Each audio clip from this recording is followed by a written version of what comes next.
بسم اللہ الرحمن الرحیم۔ سامعین کرام، آپ سن رہے ہیں اردو کہانی بانگڑو، جس کے مصنف ہیں ایم اے راحت، اور یہ اس سلسلے کی قسط نمبر 36 ہے۔ مجھے امید ہے آپ کو میری یہ کاوش پسند آ رہی ہوگی۔ آپ نے اگر ابھی تک میرا چینل کہانی گھر سبسکرائب نہیں کیا تو ابھی میرے چینل کو سبسکرائب کر کے بیل نوٹیفیکیشن آن کر لیجئے تاکہ آنے والی ہر نئی کہانی کی اطلاع بر وقت آپ تک پہنچ سکے۔ بہرحال مسٹر ہارون، یوں لگتا ہے جیسے کوئی تمہارے کاروبار کو، تمہارے دفتر کو بدنام کرنا چاہتا ہے۔ میں تمہارا ہمدرد ہوں، اس لیے تمہیں پہلے سے آگاہ کر رہا ہوں۔ اپنے اس دشمن کا پتہ چلاؤ، ورنہ حالات آگے بڑھ گئے تو مشکلات کا سامنا کرنا پڑے گا۔ میں کیسے پتہ لگاؤں؟ یہ تو پولیس کا کام ہے۔ ٹھیک ہے، تم آ کر رپورٹ درج کرواؤ، لیکن اس صورت میں خود تمہارے خلاف بھی تحقیقات ہو سکتی ہے۔ چنانچہ اس بات کا امکان ہے کہ اپنے دشمن سے پہلے تم خود پھنس جاؤ۔ او جناب، میں بہت شریف انسان ہوں، آپ ہی اس کا کوئی حل بتائیں۔ آپ کا دفتر احسان چیمبر میں ہی ہے نا؟ جی ہاں، احسان چیمبر میں پرائیویٹ جاسوسی کا ایک ادارہ ہے۔ بہت نیک نام لوگ ہیں، یہ کئی کیسز حل کر چکے ہیں۔ لطف یہ ہے کہ قانونی طور پر کام کرتے ہیں اور ہمیشہ حق اور انصاف کا ساتھ دیتے ہیں۔ او ہاں، میں اشتہار پڑھ چکا ہوں۔ آپ ان لوگوں سے رجوع کریں، بڑے کام کے لوگ ثابت ہوں گے۔ بہرحال پولیس کی خدمات بھی حاضر ہیں، آپ کو جب بھی ضرورت ہو ہیڈ کوارٹر میں عارف کو پوچھ لیں۔ شکریہ جناب، اس تعاون کے لیے شکر گزار ہوں۔ ہارون نے فون بند کر دیا۔ صفدر بھی جلدی سے دفتر آ گیا تھا۔ پھر اس نے دونوں کو صورتحال سمجھائی۔ باقی لوگ اس پہلے کیس کی آمد کے لیے جگہ خالی کرنے پر تیار ہو گئے۔ صرف صفدر وہاں رہ گیا تھا اور اس نے عالم پناہ کو ہدایت کر دی تھی کہ گفتگو انہیں کرنی ہے۔ تقریباً 15 منٹ کے بعد سی پی ہارون گوٹا والا نے دروازے پر دستک دی اور اجازت لے کر اندر آ گیا۔ معذرت خواہ ہوں، مخل تو نہیں ہوا؟ نہیں، تشریف لائیے، فرمائیے کیا خدمت کی جا سکتی ہے؟ آپ تینوں، میرا مطلب ہے کہ آپ کا تعلق؟ جی ہاں، میں آپ کا پڑوسی ہوں۔ بڑی خوشی ہوئی آپ سے مل کر، شیکی نے کہا۔ آپ لوگوں کا اشتہار اکثر اخبارات میں نظر آتا ہے۔ جی ہاں، خدا کے فضل و کرم سے بہتر کاروبار کر رہے ہیں۔ میں خود بھی ایک الجھن کا شکار ہوں، میں نے سوچا کیوں نہ آپ سے مدد لی جائے۔ ضرور، فرمائیے۔ میرے دشمن میرے خلاف سازشیں کر رہے ہیں، نہ جانے کیا چکر چلایا ہے انہوں نے میرے خلاف۔ میں آپ کی معرفت ان لوگوں کا پتہ چلانا چاہتا ہوں۔ او، گویا آپ اپنے دشمن کی نشاندہی چاہتے ہیں؟ جی ہاں، فارم بھر دیں تاکہ اس کے بعد تفصیل ہو جائے، شیکی نے کہا، اور گوٹا والا نے فارم بھر دیا۔ اس کے ساتھ 220 روپے فیس بھی اسے ادا کرنی پڑی تھی۔ اب آپ مکمل کوائف بھی بتا دیں، عالم پناہ بولے۔ صفدر کے پڑھائے ہوئے تھے، اس لیے سب کچھ ٹھیک ٹھاک بول رہے تھے۔ گوٹا والا نے پوری تفصیل بتا دی، پھر بولا، عجیب سا معاملہ ہے، میرا کوئی غیر قانونی کام نہیں ہے، نہ جانے کون میرے پیچھے پڑ گیا ہے۔ اس کی تلاش ہمارا فرض ہے، لیکن اخراجات وہ کتنے ہو جائیں گے؟ ہماری فیس 2000 ہے، اگر خصوصی اخراجات ہوئے تو وہ آپ کو ادا کرنے ہوں گے۔ میں تیار ہوں، آپ کام شروع کریں۔ تو پھر 50% ایڈوانس ادا کر دیں، شیکی نے کہا۔ میں چیک بھجوائے دیتا ہوں، آپ کام شروع کر دیں، گوٹا والا نے کہا، اور معاملات طے ہو گئے۔ گوٹا والا کے جاتے ہی سب لوگ بھرا مار کر اندر گھس آئے تھے۔ پہلے 220 روپے حلال کریں جناب، اس کے بعد کوئی دوسری بات ہوگی، سائمہ نے کہا، اور عالم پناہ 2 افراد کے ساتھ 220 روپے کا سامان لینے چل پڑے۔ اس طرح شیکی اور عالم پناہ کا کاروبار شروع ہو گیا، جس کا سربراہ صفدر تھا۔ ابھی نہ جانے کون سے گل کھلنے والے تھے۔ جوشی کے ہوش اڑ گئے تھے، جوں جوں سوچتا تھا عقل ختم ہوتی چلی جاتی تھی۔ وہ پولیس افسر تھا، زندگی بھر دوسروں پر دھاک بٹھاتا آیا تھا، اوپر نیچے دیکھ کر چلنے کا عادی تھا، اور ہاتھ میں آنے والی دولت کو چھوڑنے کا قائل بھی نہیں تھا۔ اس سلسلے میں اگر کسی ضرورت مند کی مدد بھی ہو جائے تو کیا حرج ہے، لیکن خواب و خیال میں بھی نہیں سوچا تھا کہ اس کا کوئی ہمزاد بھی ہے جو اس کے افعال سے اتنا ہی واقف ہے جتنا وہ خود۔ جوں جوں سوچتا تھا وحشت بڑھتی جاتی تھی۔ وہ کمبخت اس کے ایسے رازوں سے واقف ہے کہ سوچا بھی نہیں جا سکتا۔ اگر یہ راز کسی طرح افسرانے بالا تک پہنچ گئے تو جوشی کو یہ سوچ کر چکر آنے لگے تھے۔ پھر وہ ڈائر کے بارے میں سوچنے لگا، اس بدبخت غیر ملکی پر کیا مصیبت نازل ہوئی ہے؟ آخر وہ یہ کیوں اس کے بارے میں معلومات حاصل کرنا چاہتا ہے؟ دوسرے لمحے وہ خود چونک پڑا۔ بات اب یہ نہیں رہی تھی، اگر نصیبوں کا کہنا درست ہے تو اس کا مطلب ہے کہ سیٹھ پونجی والا کے قتل میں اسی غیر ملکی کا ہاتھ ہے۔ کیا اس نے سیٹھ پونجی والا کو صرف اس لیے قتل کیا ہے کہ اس کے قتل کے الزام میں پھنس جائے؟ بہرطور یہ سب کچھ تو ہے، لیکن اب مجھے کیا کرنا چاہیے؟ وہ سوچتا رہا۔ ایک ہی کوشش کی جا سکتی تھی، سیٹھ کانجی والا اگر اس سلسلے میں کوئی مدد کروا لے تو، لیکن سیٹھ کانجی والا کو اس کے لیے مجبور نہیں کیا جا سکتا تھا۔ جوشی سخت پریشان تھا۔ بہرحال وہ بذات خود سیٹھ کانجی والا کی کوٹھی پر پہنچ گیا۔ کانجی والا سے اس کے مراسم ضرور تھے، لیکن بہت زیادہ نہیں۔ بس ایک پولیس آفیسر کی حیثیت سے کانجی والا اس سے متعارف تھا۔ کارڈ بھجوانے پر کانجی والا نے اسے اپنے ڈرائنگ روم میں بلا لیا۔ وہ تنہا ہی تھا۔ ہیلو مسٹر جوشی، کیسے مزاج ہیں؟ کیسے یاد آ گئے ہم؟ بس جناب خیریت ہے، آپ سے کچھ اہم معلومات درکار تھیں، آپ کو تکلیف دیے بغیر چارہ نہیں تھا۔ معلومات؟ کانجی والا نے تعجب سے پوچھا۔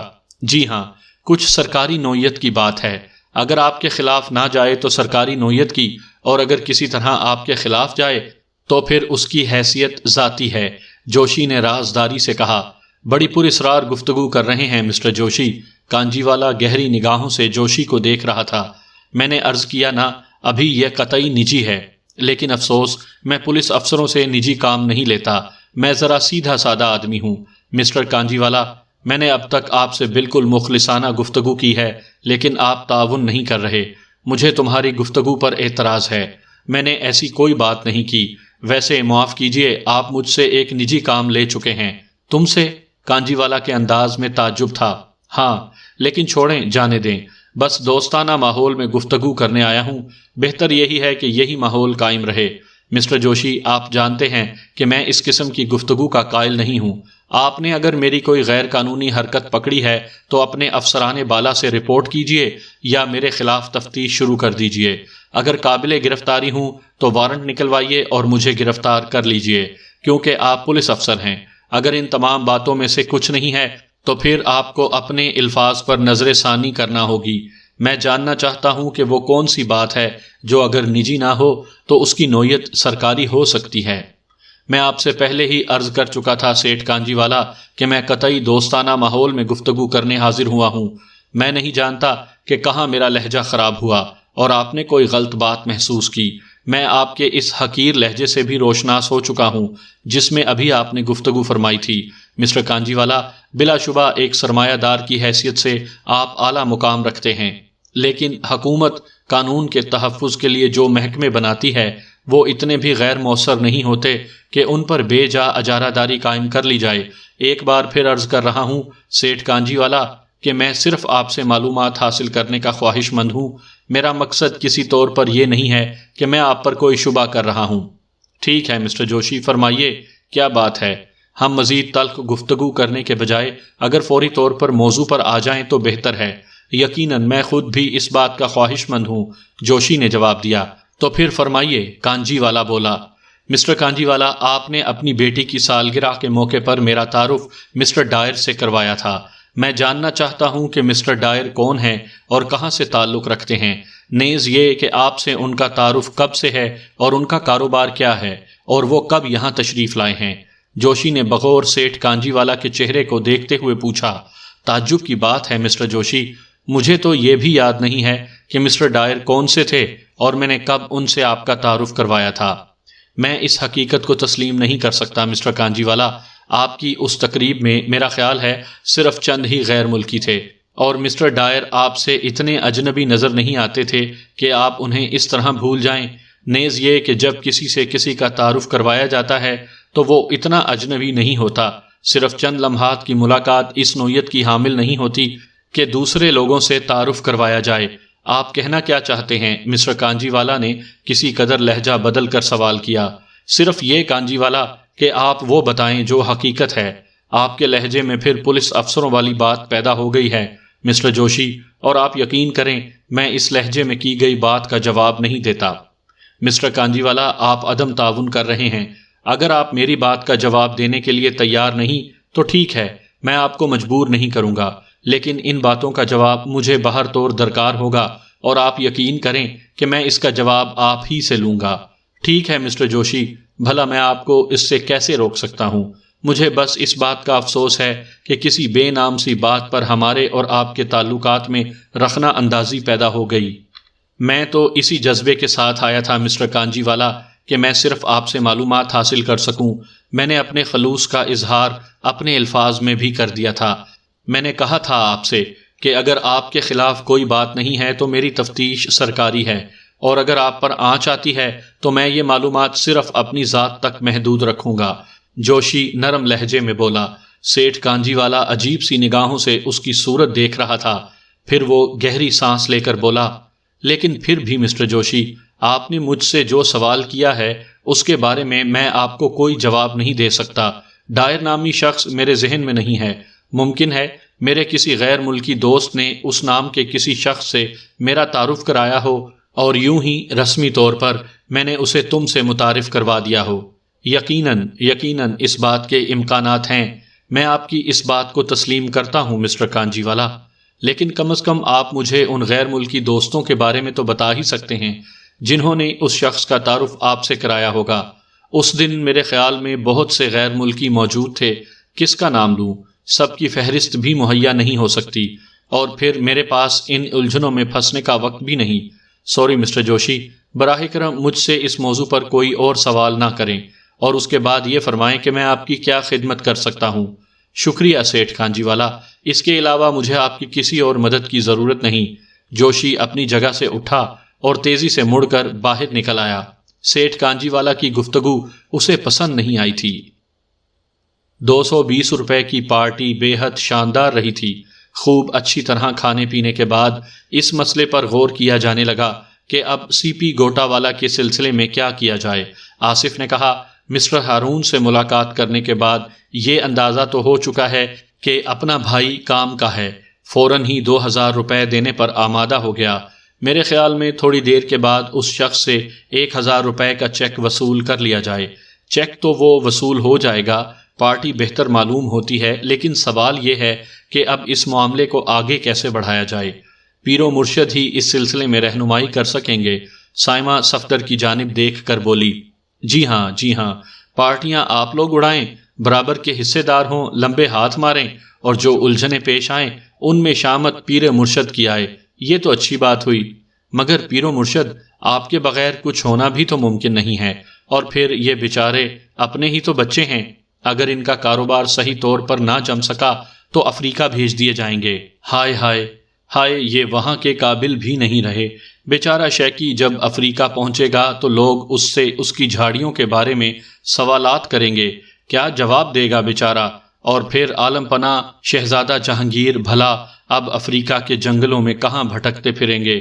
نہیں پیرو مرشد، نہیں، رحم کریں، ان پر رحم کریں، تنویر نے تمسخرانہ انداز میں کہا، اور بہت سے ہونٹوں پر مسکراہٹیں بکھر گئیں، لیکن صفدر اسی طرح سنجیدہ تھا۔ اس نے پرخیال انداز میں ٹھوڑی کھجاتے ہوئے کہا، اچھا اگر یہ بات ہے تو کچھ نہ کچھ کرنا ہی پڑے گا۔ سنو آصف، تم اس سلسلے میں ایک اہم کام انجام دو گے۔ بھائی میں؟ پیرو مرشد میں؟ آصف نے بوکھلائے ہوئے لہجے میں کہا۔ ہاں تم۔ بھلا میں کیا کر سکتا ہوں پیرو مرشد؟ تم بہت کچھ کر سکتے ہو آصف، ان لوگوں کی مدد کے لیے میں نے تمہارا ہی انتخاب کیا ہے۔ فرمائیے پیرو مرشد، خادم کے لیے کیا حکم ہے؟ آصف نے سینے پر ہاتھ رکھتے ہوئے جھک کر کہا، سیٹھ گوٹا والا کے بارے میں میری مراد سی پی ہارون سے ہے۔ یہ اندازہ تو بآسانی لگا لیا گیا ہے کہ نہایت ہی دلیر آدمی ہے۔ ذرا سی دیر میں 200 روپے ڈھیلے کر گیا اور 2000 دینے کا وعدہ کر گیا۔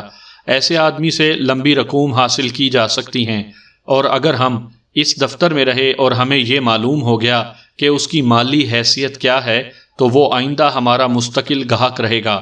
لیکن فی الوقت چونکہ یہ بات ہمارے علم میں آ چکی ہے کہ وہ 6 بیٹیوں کا باپ ہے، اس لیے اسے 2220 روپے سے زیادہ کی چوٹ نہیں دی جا سکتی۔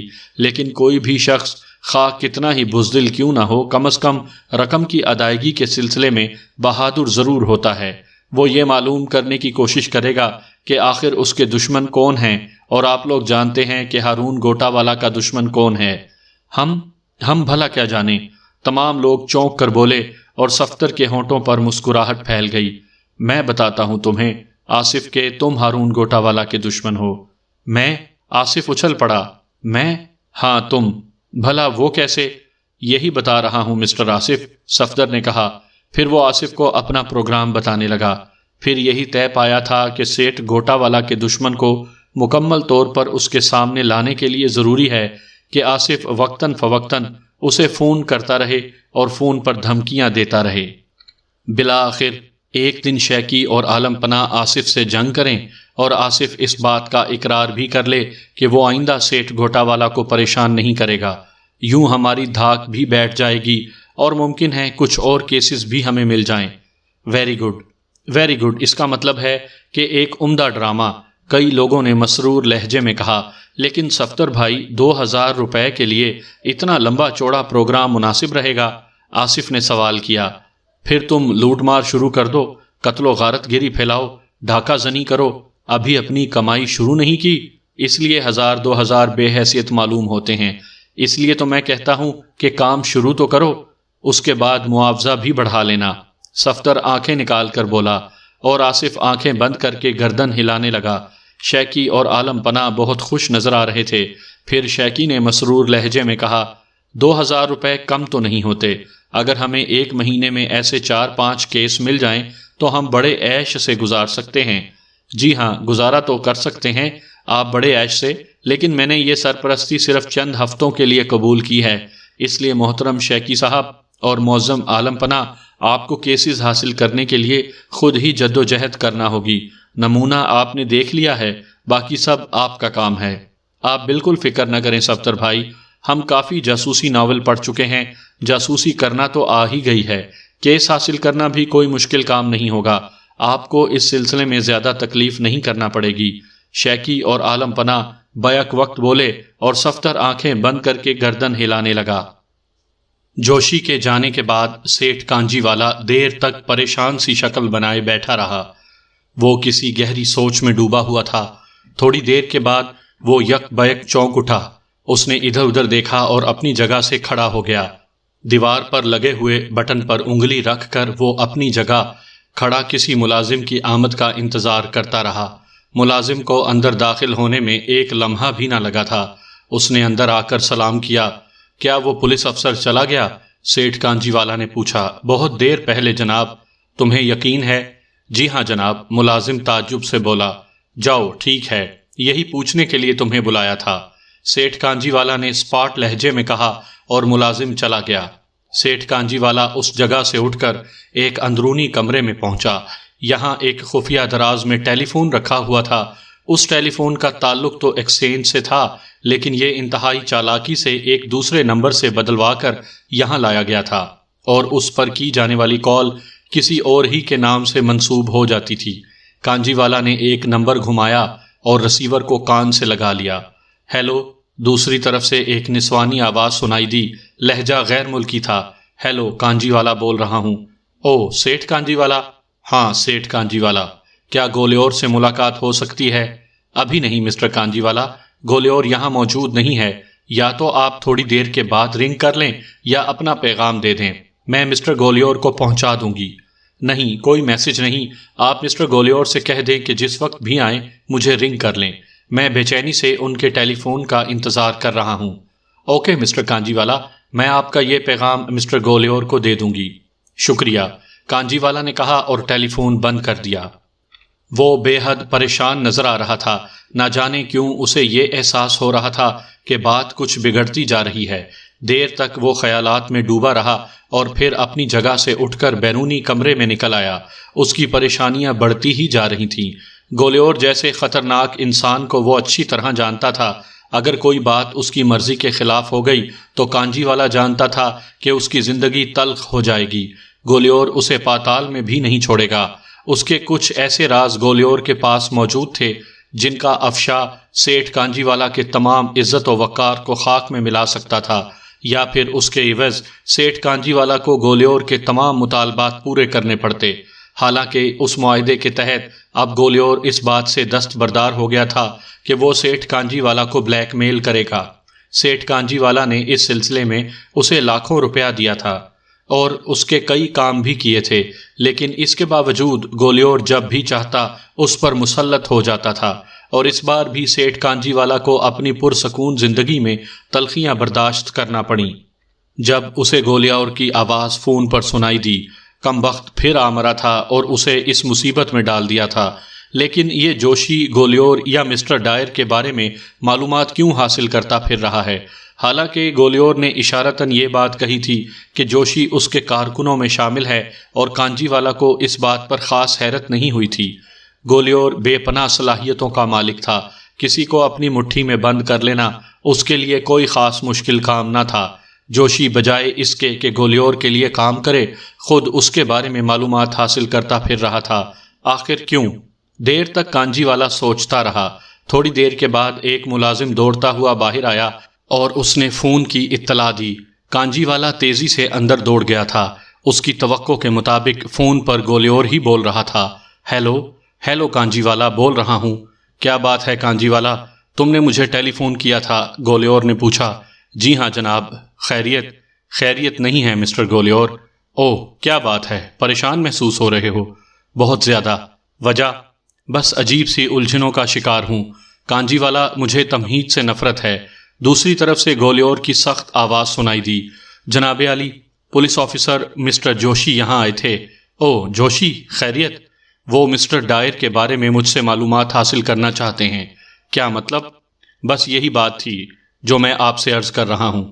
تفصیل بتاؤ، گولیور نے کہا۔ کیا تفصیل عرض کروں؟ بس مسٹر جوشی یہاں آئے، انداز ذرا سخت تھا، پوچھنے لگے کہ مسٹر ڈائر سے میری ملاقات کب سے ہے اور ان سے کہاں ملاقات ہو سکتی ہے۔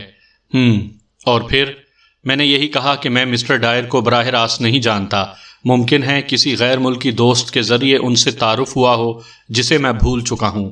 پھر اس کے جواب میں کیا کہا اس شخص نے؟ گولیور کے لہجے میں غراہٹیں ابھر آئی تھیں۔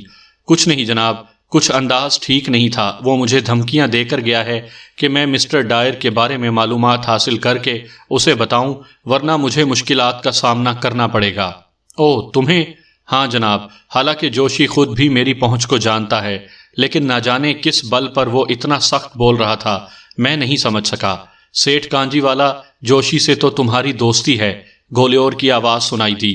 نہیں جناب عالی، میں اسے دوستی نہیں کہہ سکتا، بس ایک کاروباری تعلق ہے۔ یعنی میرے ہاں جو تقاریب ہوتی ہیں ان میں میں بہت سے سرکاری افسران کو مدعو کرتا ہوں، خاص طور سے ان سے جن سے میرے کام نکلتے رہتے ہیں۔ جوشی بھی انہی میں سے ایک ہے، کانجی والا نے کہا۔ ٹھیک ہے، پھر کسی حد تک تو دوستی تو ہوئی نا؟ گولیور بولا۔ تم نے سہیل عرف نصیبو کے بارے میں سنا ہے؟ جی ہاں، میں نے سنا ہے نصیبو کے بارے میں، وہ کافی بڑا بدماش ہے۔ کیا آپ اس کے بارے میں کچھ جانتے ہیں؟ تفصیلات زیادہ نہیں ہیں مسٹر کانجی والا، میں نصیبو کے بارے میں معلومات حاصل کر رہا ہوں۔ او نصیبو، ہاں تم یقیناً اس کے بارے میں تفصیل جانتے ہو۔ وہ کون ہے یہ بات بھی کسی سے چھپی ہوئی نہیں ہے، اور میرے لیے سخت تعجب خیز ہے۔ نواب عزیز الدین خان ایک شریف آدمی ہیں، ایک معزز آدمی۔ سہیل ان کا بیٹا ہے، لیکن نصیبو کے نام سے ایک بہت بڑا بدماش بھی تصور کیا جاتا ہے۔ سیٹھ کانجی والا، میں نصیبو کو اپنے قدموں میں دیکھنا چاہتا ہوں، اور اسی لیے میں نے یہ جال بچھایا ہے۔ اس جال میں میں چارے کے طور پر مسٹر جوشی استعمال کر رہا تھا، اور میں اس سلسلے میں ایک قدم آگے بڑھا چکا ہوں۔ سیٹھ پونجی والا کے قتل کے بارے میں تم نے اخبارات میں پڑھا ہوگا۔ او جی ہاں جناب، سیٹھ پونجی والا کو نصیبو نے قتل کیا ہے، اور جوشی کو چاہیے کہ وہ نصیبو یا سہیل کو سیٹھ پونجی والا کے قتل کے الزام میں گرفتار کر لے۔ میں نے کسی حد تک اس کے بارے میں ثبوت بھی مہیا کر دیے تھے، لیکن جوشی اسے گرفتار کرنے کے بجائے میرے بارے میں معلومات حاصل کرتا پھر رہا ہے۔ یہ بات میرے لیے تعجب خیز ہے۔ بہر طور فی الوقت میں اس سے نہیں ملوں گا، بلکہ میرے نمائندے کی حیثیت سے آپ کو کچھ کرنا ہوگا، گولیور نے کہا۔ مجھے؟ کانجی والا شدت خوف سے لرزنے لگا۔ ہاں کانجی والا، مجھے کیا کرنا ہوگا جناب؟ پونجی والا کو نصیبوں نے قتل کیا ہے، سمجھے تم؟ تمہارے تعلقات اعلیٰ حکام سے ہیں، تم یہ بات ان تک پہنچاؤ گے۔ سیٹھ پونجی والا سے تمہارے کاروباری مراسم تھے، بلکہ وہ تمہارا مقروض بھی تھا، اور یہ قرض زبانی حاصل کیا گیا تھا، یعنی اس کی کوئی تفصیلات تمہارے پاس نہیں ہیں۔ بہر طور تم قرض معاف کرنے کے لیے تیار ہو، لیکن سیٹھ پونجی والا کے قتل کے سلسلے میں تم اس بلیک میلر نصیبو کا نام ضرور لوگے۔ اور پورے اعتماد کے ساتھ یہ بات کہو گے کہ چند روز قبل سیٹھ پونجی والا نے تم سے کچھ رقم مانگی تھی، یہ رقم تقریباً 15 لاکھ تھی، اسے 20 لاکھ روپے کسی کو ادا کرنے تھے۔ جب تم نے اس سے تفصیلات پوچھی تو اس نے اس سلسلے میں نصیبوں کا نام لیا، ایک بلیک میلر کا جس نے اس سے روپے مانگے تھے، اور دوسری صورت میں اسے دھمکی دی تھی کہ اگر 20 لاکھ روپے اسے ادا نہ کیے گئے تو وہ سیٹھ پونجی والا کو قتل کر دے گا۔ تم اتنی بڑی رقم مہیا نہیں کر سکتے تھے کیونکہ پہلے بھی تمہاری ایک بہت بڑی رقم سیٹھ پونجی والا کے اوپر تھی۔ ان حالات میں سیٹھ پونجی والا قتل ہو گیا، اور اب تمہارا یہ فرض ہے کانجی والا کہ ان حالات میں تم ایک انسان کی حیثیت سے پولیس کے اعلیٰ حکام کو ان حقائق سے آگاہ کرو۔ کیا سمجھے؟ جناب اس طرح تو نصیبوں میرا دشمن ہو جائے گا۔ او کانجی والا، دوسری شکل میں تمہارا دشمن ہو جاؤں گا۔ دیکھیں مسٹر گولیور، یہ ظلم ہے میرے ساتھ، یہ زیادتی ہے میرے ساتھ۔ حالات ایسے ہی ہیں ڈیئر کانجی والا، بعض اوقات انسان اس طرح مجبور ہو جاتا ہے۔ اگر میں یہ سب کچھ نہیں کروں گا تو پھر میں ان مظلوموں کی فہرست میں شامل ہو جاؤں گا۔ نصیبوں کو ہر طرح سے ہر قیمت پر ہمارے جال میں پھنسنا چاہیے، اور یہ جوشی، اسے تو میں اچھی طرح دیکھ لوں گا، اسے میں نے اچھی خاصی رشوت دی ہے۔ تم سیٹھ کانجی والا اعلیٰ حکام سے بات چیت کرو، میں تمہیں دوبارہ فون کر کے تفصیلات معلوم کر لوں گا۔ اگر مجھے معافی کر دیا جائے تو بہتر تھا، کانجی والا گھگھیائے ہوئے لہجے میں بولا۔ نہیں مسٹر کانجی والا، میں تم سے کہہ چکا ہوں کہ تمہیں دو میں سے ایک دشمن کا انتخاب کرنا پڑے گا۔ سوچنا یہ ہے کہ نصیبو تمہارا خطرناک دشمن ثابت ہو سکتا ہے یا میں، اس بات کا تم خود فیصلہ کر لو گے۔ اچھا، خدا حافظ۔ گولیور نے فون بند کر دیا۔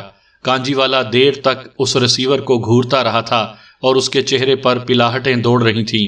کافی دیر تک وہ پریشان سا بیٹھا رہا، پھر اس نے ریسیور کریڈل پر رکھ دیا۔ عالم پناہ اور شیکی ان حالات میں ایک دوسرے سے جس طرح مخلص ہو گئے تھے، اس سے قبل وہ ایسے کبھی اس طرح آپس میں یکجا نہیں ہوئے تھے۔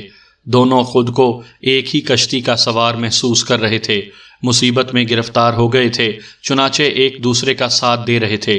اکثر اس سلسلے میں ان کے درمیان کچھ اس انداز کی گفتگو ہوتی رہتی تھی: شیکی، تم میرے دوست ہو۔ دوست ہی نہیں جہانگیر بھائی، میں آپ کا بھائی بھی تو ہوں۔ او ہاں، واقعی میں بھول گیا تھا، لیکن شیکی تاریخ گواہ ہے کہ بھائی بھائی کا ساتھ نہیں دے سکا، لیکن دوست نے دوستی نبھا دی۔ میں تاریخ کے بارے میں زیادہ تفصیلات نہیں جانتا جہانگیر بھائی۔ ٹھیک ہے، باہر طور ہم رشتہ داری سے زیادہ ایک دوسرے کے دوست ہیں۔ بے شک بے شک، ہمارے درمیان محبت کا رشتہ بھی تھا۔ محبت کا رشتہ؟ ہاں، ایک لڑکی سے محبت کا رشتہ۔ تم بھی نوشاب کو چاہتے تھے اور میں بھی نوشاب کو چاہتا تھا، اس طرح ہم دونوں بھی ایک دوسرے کو چاہتے تھے۔ اگر تمہیں یقین نہ ہو تو حالات پر غور کرو اور تاریخ دہراؤ۔ ہاں، مجھے یاد آ رہا ہے جہانگیر بھائی، شیکی نے گٹار کے تاروں پر ہاتھ پھیرتے ہوئے جواب دیا۔ دیکھو شیکی، تم جذباتی نہ ہوا کرو، دلربا میرے اور تمہارے درمیان ہمیشہ آڑے آ جاتی ہے۔ دلربا؟ شیکی نے گٹار کے تاروں پر ہاتھ پھیرا۔ نہیں عالم پناہ، ایسا مت کہیے، یہی تو میری زندگی کی ساتھی رہ گئی ہے، ورنہ باقی کیا رکھا ہے۔ ہائے، نوشاب بھی میری زندگی سے نکل گئی، اور اس کے بعد اب میں ناشاد ہی ناشاد رہ گیا ہوں، کوئی لطف ہی نہیں ہے اب زندگی میں۔ یار کیا بکواس کر رہے ہو، بھلا یہ گٹار تمہاری زندگی سے کیا تعلق رکھتا ہے؟ او ہو جہانگیر بھائی، میں نے کبھی آپ کی تاریخ کو برا نہیں کہا، تو آپ میرے نغموں پر کیوں طنز کر رہے ہیں؟ اچھا، نہیں کر رہا بھائی، لیکن جو میں گفتگو کر رہا تھا اس سے تو نہ ہٹو۔ اچھا، نہیں ہٹتا، لو ادھر آ کھڑا ہوا میں۔ شیکی اپنی جگہ سے ہٹ کر پھر اس جگہ جا کھڑا ہوا جہاں چند لمحات قبل کھڑا ہوا تھا۔ عالم پناہ اسے دیکھتے رہے، پھر بولے، تو میں یہ کہہ رہا تھا کہ ہمیں ایک دوسرے کا گہرا دوست بننے کا شرف حاصل ہو چکا ہے۔ بے شک بے شک، اور اس کے علاوہ ہم لوگ مشترکہ کاروباری بھی ہیں۔ ہاں ہاں، شیکی نے جواب دیا۔ تو شیکی، اب مسئلہ یہ پیدا ہوتا ہے کہ ہمیں کیا کرنا چاہیے؟ کیا مطلب؟ 1000 روپے ہمارے اکاؤنٹ میں جمع ہو چکے ہیں، اب پریشانی کی کیا بات ہے؟ شیکی بولا۔ کیسی باتیں کر رہے ہو شیکی؟ کیوں بھائی، 1000 روپے بھی کوئی حیثیت رکھتے ہیں؟ ہم نوابوں کے درمیان ہیں، ہر چند کہ ہم نے زندگی میں کبھی 1000 روپے اکٹھا نہیں دیکھے، اور یہ اس وقت ہمارے بینک بیلنس میں موجود ہیں، لیکن اس سے کیا فرق پڑتا ہے؟ تم جانتے ہو ہمیں کیا کرنا ہے؟ عالم پناہ نے پوچھا۔ نہیں، شیکی نے معصومیت سے گردن ہلا دی۔ اس کا ہاتھ پھر دلربا کی جانب بڑھ گیا تھا اور چند آوازیں کمرے میں پھیل گئیں۔ ہمیں ان نوابوں کی ٹکر پر خود ہی ایک اعلیٰ پائے کا کاروباری بننا ہے۔ ہاں ہاں، بن جائیں گے بن جائیں گے، اتنی جلدی کیا ہے آخر؟ شیکی نے لاپرواہی سے کہا۔ بن جائیں گے نہیں شیکی، تم سمجھ رہے ہو یہ کام آسان ہے؟ آسان نہیں ہے، مگر پھر ہمیں کیا کرنا چاہیے؟ ظاہر ہے فوراً تو ہم نواب نہیں بن سکتے۔ یہ ٹھیک ہے، لیکن کوئی ایسا قدم، میرا مطلب یہ ہے شیکی کہ ہمیں ان لوگوں کے دائرہ کار سے باہر نکلنا چاہیے۔ کاہے سے نکلنا چاہیے؟ شیکی نے حیرت بھرے لہجے میں پوچھا۔